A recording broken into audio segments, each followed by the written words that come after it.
Assalomu alaykum, hurmatli YouTube qatnashchilari va kanalimiz a'zolari. Avvalambor xush kelibsizlar. Mana bugungi darsimiz ham nihoyatda katta darslardan biri. Buni bitta dars mobaynida yoritib bera olmaymiz. Shuning uchun juda ko'p darslarni o'tishga to'g'ri keladi. Shuning uchun bu ham bir katta tema hisoblanadi. Ya'ni yaqinroq o'tirib zerikmasdan tinglashlaringizni so'rab qolaman. Avvaldan sizlardan so'rab qolamanki, mana shu kanalimizni rivojlanishi uchun bittadan like tugmasini bosib qo'ysalaring, sizlardan hech qanaqangi pul boshqa narsa olinmaydi. Faqat shu kanalimiz ko'proq odamlarga yetib borishligi uchun shu like tugmasini bosib qo'ysalaring maqsadga muvofiq bo'ladi. Ko'proq odamlarga yetib boradi, ko'proq odamlar ko'rib qoladi. Sizlar ham o'sha mana ko'p bor sizlarga takrorlab aytib kelaman. Ko'p odamlar ko'rishligiga sizlar ham sababchi bo'lib, shunga savobga sherik bo'lib qolasizlar. Bugungi temamiz mom va momning xalq xo'jaligidagi ahamiyati va roli to'g'risida mana shu suhbatlashamiz. Bu mom temasi ham, mavzusi ham nihoyatda katta mavzu. Bitta darslik bilan yoritib bera olmaymiz. Mana aytib o'tib ketdim tepada. Shuning uchun bugun qisqacha o'sha momni to'g'risida bir tushuncha berib o'tib ketaman. Mom bu endi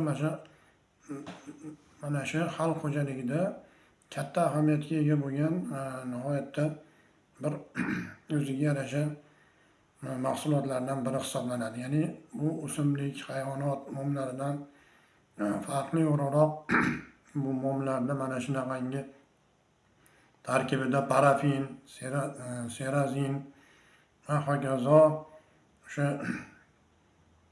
shunaqangi moddalarga ega bo'lgan yuqori sifatli o'zining tarkibi bilan ajralib turadi mom. Shuning uchun bu sanoatda nihoyatda keng foydalanadi. Boshqa o'sha hayvon momlaridan shu o'zini yaxshi sifatliligi bilan farq qilib turadi. Momni mana o'sha metallurgiya sohasida mom cho'yanlarni qoliplarini o'sha tekshirish, formalarini tekshirishda, mana shunaqangi zavodlarda, aviatsiya sohasida, ya'ni bundan tashqari mana shu o'zimiz asalarichilikda ham mana 80-85% asalarichilikda o'zini sohasi momda nihoyatda o'ziga asalarichilikdan keng foydalanib keladi. Bu asalarichilik bundan tashqari momda nihoyatda shu asalarichilikni o'zini sohasiga kerak bo'ladigan mahsulotlardan biri hisoblanadi. Bundan tashqari mana o'sha momlarni qoplagichlarda yasashda, mebelchilik sanoatida, bundan tashqari sanoatda juda ko'p sohalarda, temir yo'l sohasida, tormoz moslamalarini moylashga aralashtiriladigan qo'shimchalarni qo'shishda, juda ko'p sanoat sohalarida, tarmoqlarda nihoyatda keng foydalanib kelinadi. Momda asosiy mana shu o'zimizga mana aytib o'tib ketdim, asalarichilik sohasida bilsalaring, romkalarga hozir sun'iy mashina va momdan eritilgan o'zini nihoyatda sifatli mashinalar bilan o'zimiz asalarichilik sohasida nihoyatda keng tarqalgan momni bu asosiy asalarichilikni mana tarkibini tashkil qiladi. Shuning uchun buni bir chuqurroq o'rganib, hamma jarayonlarini yaxshilab kuzatib borsalaring, qo'ldan kelgancha tushuntirib berib ketishga harakat qilaman. Momni asosiy mana sortlarga ajratish, ularning kimyoviy tarkibi, mana shular nihoyatda o'sha momlardan olinish uslubiga qarab nihoyatda o'zini shunaqangi nimalari bilan farq qiladi. Mana asosiy mom birinchi o'rinda turadigan bu paseyka momlari hisoblanadi. Undan keyingi olinish usullaridan yana biri preslangan momlar hisoblanadi. keyingi o'rinda, 3-o'rinda ekstraksion usulda olingan mumlar va 4-usulda oqartirilgan usulda olingan mumlar hisoblanadi. Paseka mumi bu eng yuqori sifatli mum hisoblanadi. Buni mana o'sha mumni qayta ishlash yo'li orqali olinadi. Buni ham keyin mana mumni olish, qayta ishlash bo'yicha tushuntirib berib o'tib ketaman.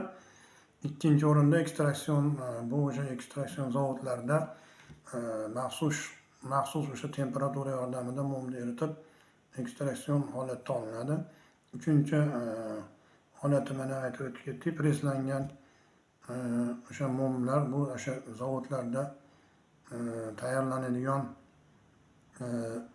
2-o'rinda preslangan mum turadigan bo'lsa, bularni o'sha mana mum tayyorlash zavodlarida maxsus eritgichlarda eritib olinib, keyin preslangan holatga keltiriladi. Bundan ham bir nechta jarayon bosqichlardan o'tadi. 3-o'rin mana ekstraksion o'sha zavodlarda mana maxsus shunaqangi bosqichlarda olinadigan ekstraksion mum 3-o'rinda turar ekan.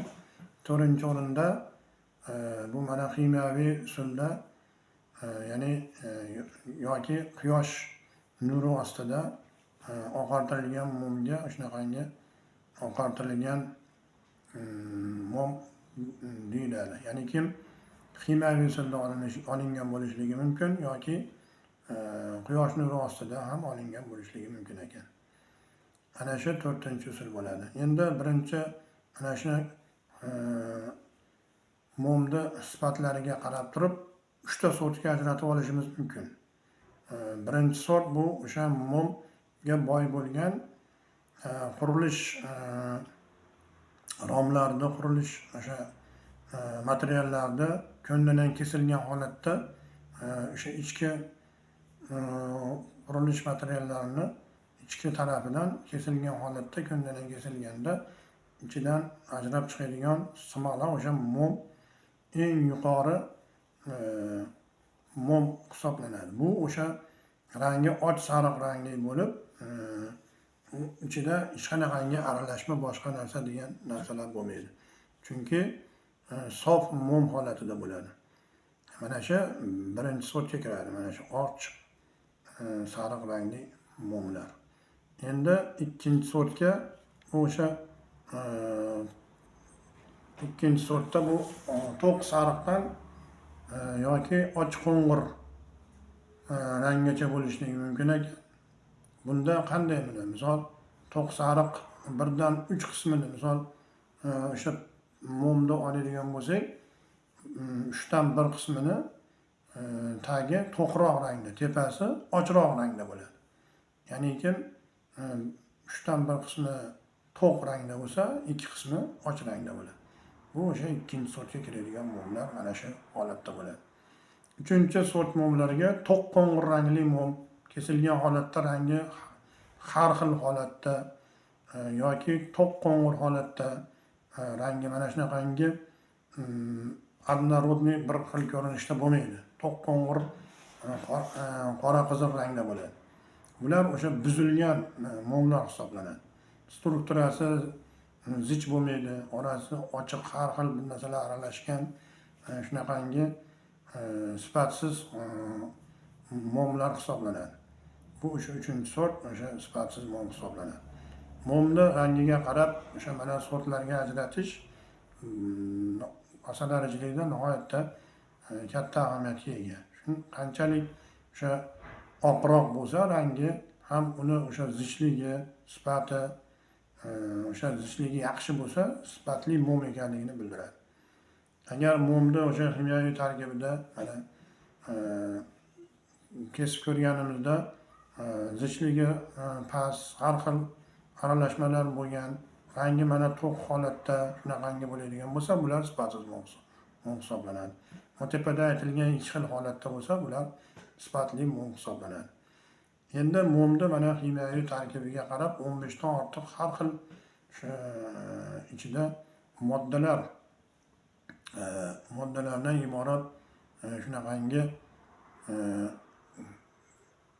gruppalarga bo'linar ekan. Misol mana buni momni ichida nimalar bo'ladi deyilgan savolga kimyoviy tarkibida birinchi holatda erkin yog' kislotalari bu o'sha 13% dan 15% gacha bo'lishligi mumkin. Ikkinchi holatda spirtli murakkab haligi efirlar bo'ladi. Murakkab efirlar mana shular 70-74% tashkil qiladi. Eng yuksak uglevodlar ular 12 dan 15% gacha tarkibini tashkil qilishligi mumkin. Endi mana shunaqangi momlarda tarkibida nihoyatda shunaqangi 3 ta gruppaga bo'lishligimiz sababi bu o'sha mana erkin yog'lar kislotalari, spirtli murakkab efir moylari shunaqangi yuksak uglevodlardan tashkil topgan bo'lar ekan mom. Shuning uchun mom o'zining xususiyati bilan nihoyatda zichligi qancha ortiq bo'lsa, uni tarkibi nihoyatda yaxshi ekanligidan, sifatli ekanligini bildiradi. Endi mana o'sha moddalarni mana erkin yog' kislotalari mom aktiv qismini tashkil qilsa, momda sifati uning erish va qotish temperaturasi, solishtirma og'irligi va qattiqligi, egiluvchanligi bilan belgilanar ekan. Demak, momda o'shanaqangi maxsus mexanik jihatlarga ham e'tibor berishligimiz kerak bo'lar ekan. Mana momda o'sha sifatini mana erish va qotish temperaturasi qanaqa holatda, solishtirma og'irligi qanaqa holatda, mana shunaqangi jihatlarni bilishligimiz kerak bo'lar ekan. Momda mana solishtirma og'irligi bu o'sha 20 gradus mana temperaturada momda 0,956 dan 0,970 gacha grammgacha teng bo'lgan shunaqangi holat bo'lar ekan. Qattiq mom o'sha suyuq momda suzar ekan. Ya'ni eriyotgan paytda kuzatgan bo'lsalaring, qattiq turgan mom suyuq momda tepasida bemalol tura oladi. Shu qattiq turgan mom sekin asta pastda erigan momni ustida bemalol suzib yuradi ham shunaqangi harakat qila oladi. Ya'ni bu o'sha solishtirma og'irligini mana ko'rsatkichdan ko'rib turibsizlarki 0,956 dan 0,970 gacha. Bu orasida hech qancha farq bo'lmayapti. 56 dan 70 gacha shunaqangi o'rtada hech qancha og'irlik farqiga bormayapti. Shuning uchun bemalol o'sha suyuq momni tepasida qattiq mom suzib olishlikligi mumkin ekan.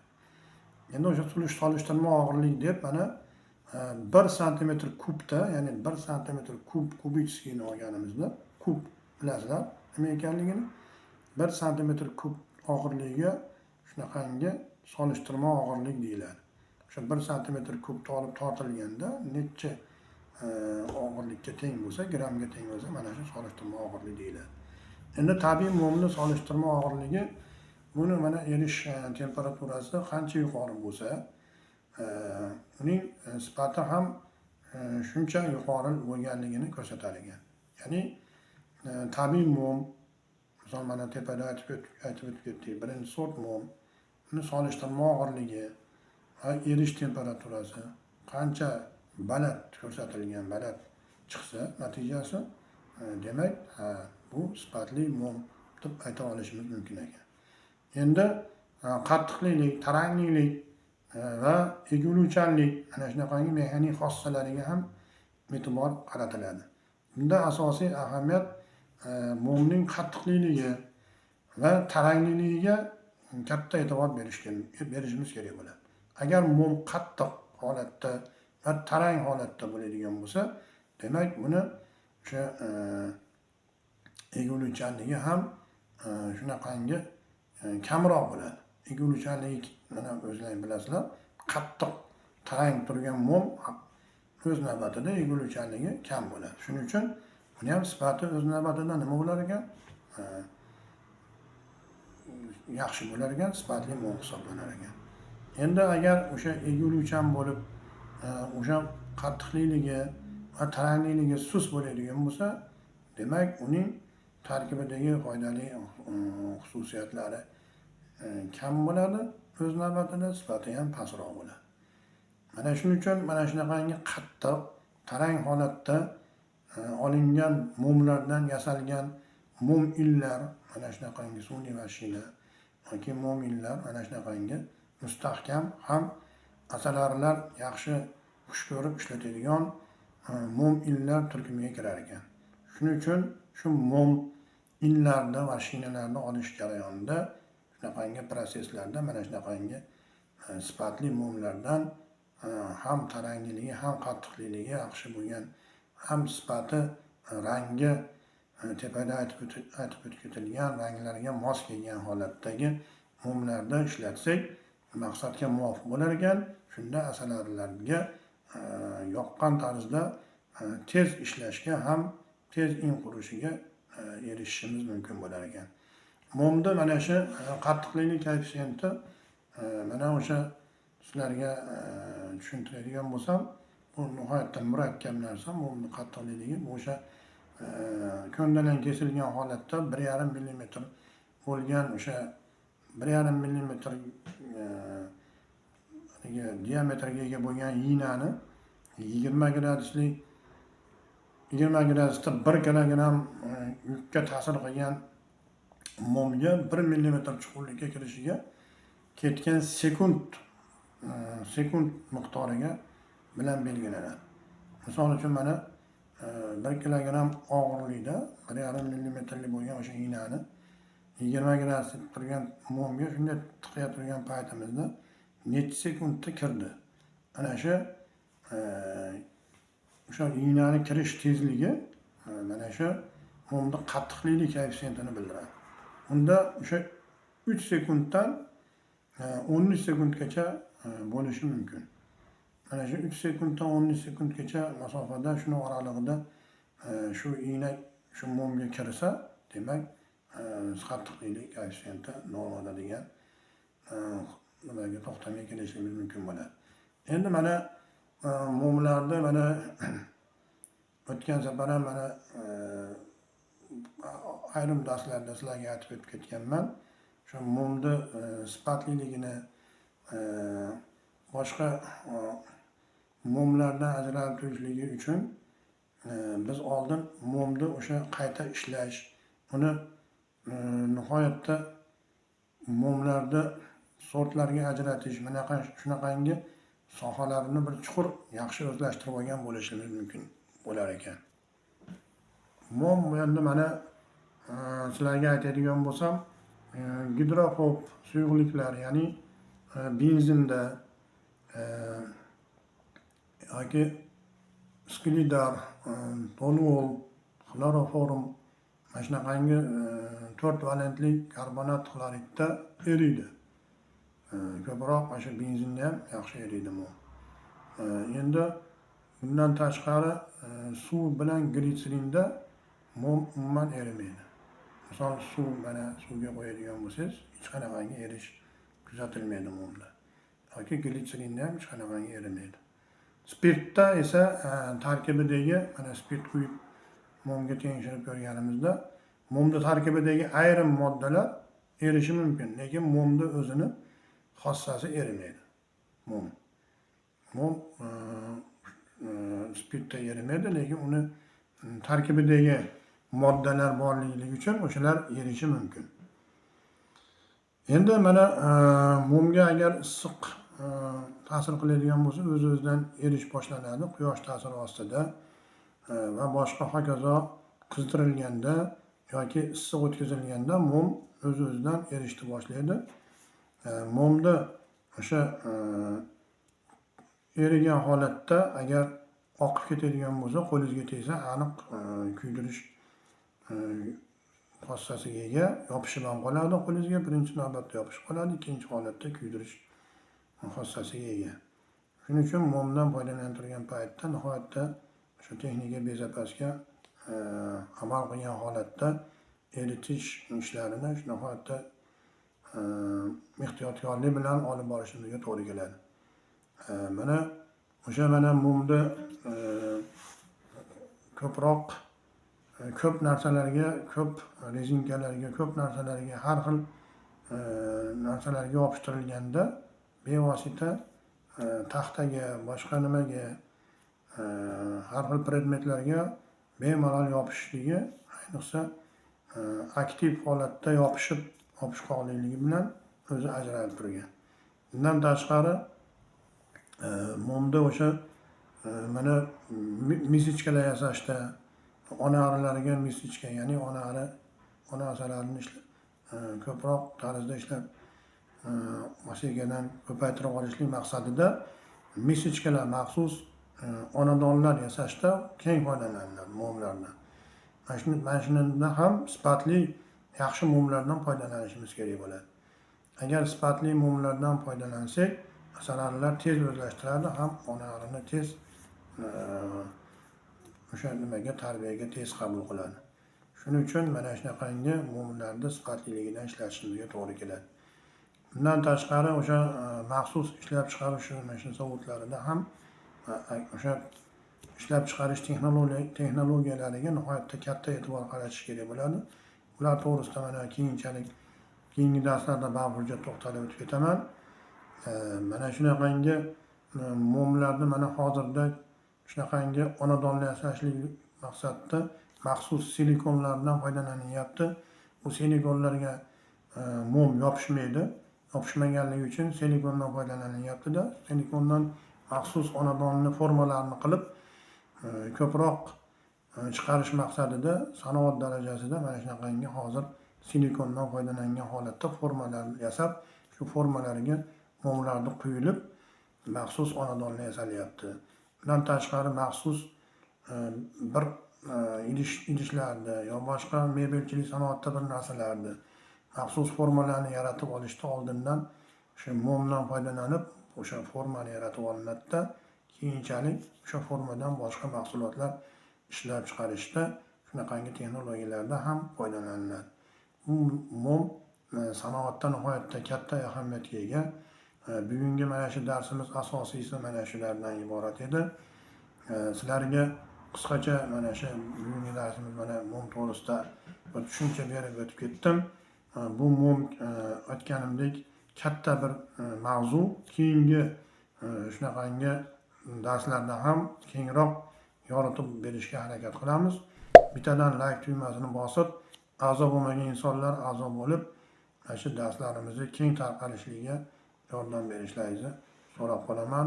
E'tiborlaringiz uchun rahmat, salomat bo'linglar.